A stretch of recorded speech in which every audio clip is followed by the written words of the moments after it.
weeks ago, and the message was, there is no life movement without life.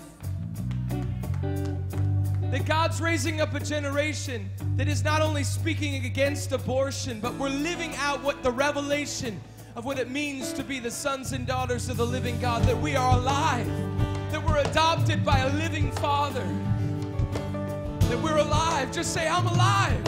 I'm alive. You're alive.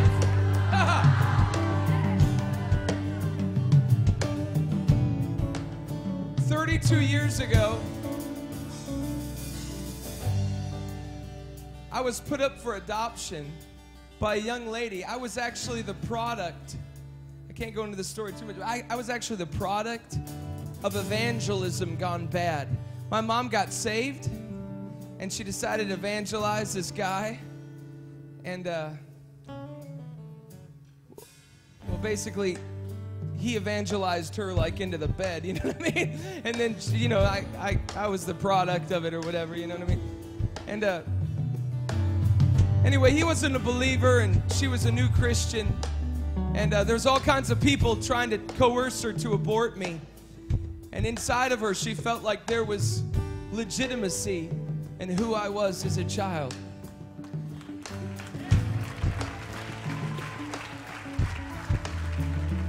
And so as this messed up young little girl, she prays this prayer over me as a little boy, and she puts me up for adoption. And at the top of the page, she writes this letter of prayers over me.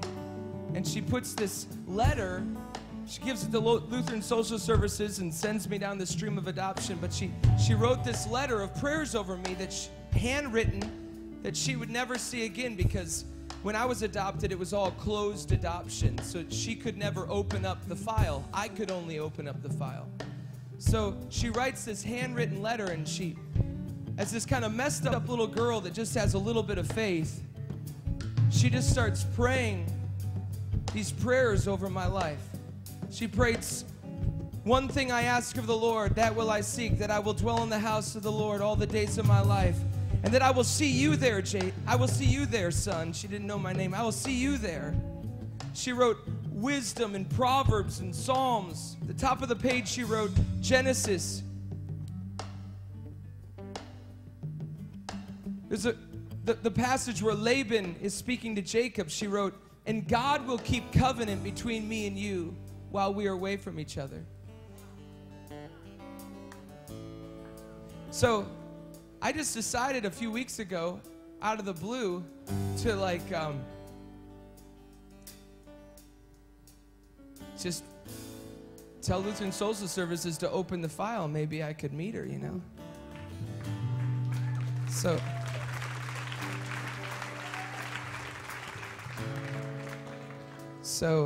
she lives in Minneapolis. I find out she's a believer. This is the wildest story. It's a long story, so I'm just trying to tell you to it short. It's a little bit detailed. But so I call them up, and the first thing I get is they open the file and they send me that letter. And all of a sudden I realize that this young messed up girl prayed one prayer out of faith and wrote a letter. And in that letter that was locked in a file that only I could open, 32 years later, I open that file and I read the letter that my biological mother, messed up as she was at that time, had the faith enough to put me up for adoption and believe that God would finish the work that He started in me, and that I had purpose, that I was legitimate. She prays these prayers over me, and every prayer that she prayed came to pass and more.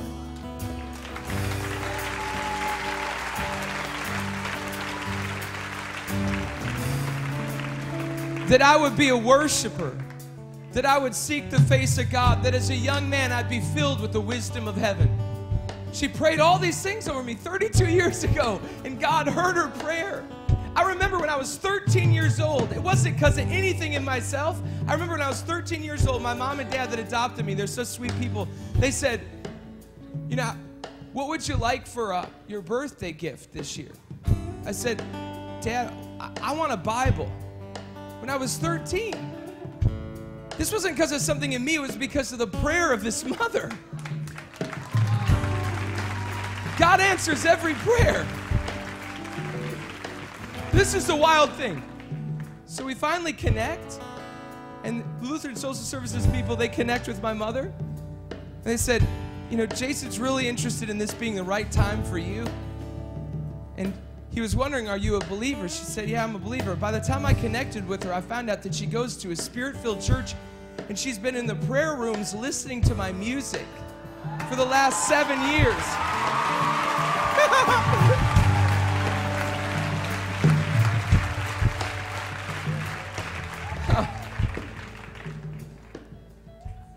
God, help us not to be trapped in what we think and what man thinks.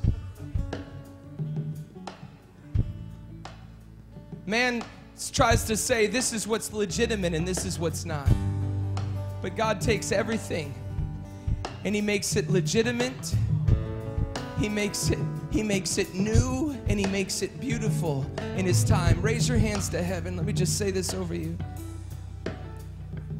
You're free. Whom the Son set free is free indeed. Whom the Son set free is free indeed. Whom the Son set free is free indeed. Whom the Son set free is free indeed. Whom the Son set free is free indeed. Whom the Son set free is free indeed. Whom the Son set free is free indeed. Whom the Son set free is free indeed. Whom the Son set free is free indeed. Whom the Son set free is free indeed. Whom the Son set free is free indeed. Whom the Son set free is free indeed. Whom the Son set free is free indeed. Whom the Son set free is free indeed. Whom the Son set free is free indeed. Whom the Son set free is free indeed. Whom the Son set free is free indeed. Whom the Son set free is free indeed. Whom the Son set free is free indeed. Whom the Son set free. I have to be sensitive about how I say this. But listen to this. I have to be sensitive about how I say this. But my mother, when she was 16, was impregnated. And a very influential person who had lots of money took her to New York. This probably was 1969, 1970. And gave her the money and the finances to have an abortion. And when she got out of the abortion clinic, she walks out and this very influential person said, now you're free. You can be everything you want to be. It's all going to be okay. Now you're free. And she said to me, but I didn't feel free, Jason. She wasn't even a believer yet. Then the Jesus movement sweeps through, you know. She gets completely saved. And then she gets a part of this, you know, she's still a hurting, broken girl. She gets a part of this movement of people, you know, and they say, oh, let's go evangelize, you know. So she goes to these places, and there's this young, handsome philosopher. And they start going to try to save this group of philosophers, and she ends up falling for this guy, you know. And that was my father. And so I come along. And this person comes back and says, we can do it again. It's okay, we can do it again. We can go to that place and you can get rid of this child and you'll be free. And she said, I can't do that. So she started working a job in a factory. She kept me for 2.5 months. She named me Stephen. She kept me for 2.5 months and just like held on to me and tried her best. And she realized that I needed a home where I would have a father and a mother. So she sent me out for adoption. When I heard that, I started weeping because I realized, man, she doesn't even know, but the very first song that I ever released on the Key of David record, the very first lyric I ever sang, without ever knowing this, I said, freedom!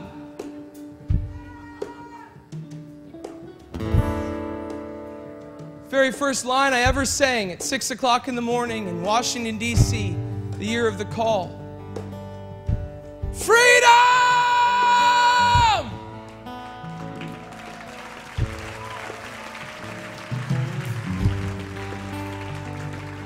That a young girl who is in the midst of sin and bondage has the hope to say, that is not what's really going to make me free. I have freedom in my belly. And this young boy is going, she didn't even know, she didn't have any understanding. I had no understanding. But the Lord had all the understanding. And beyond your understanding, you are free. Beyond your understanding, you are free. Beyond your ability to even see it, you are free. Because whom the Son set free is free indeed. Whom the Son set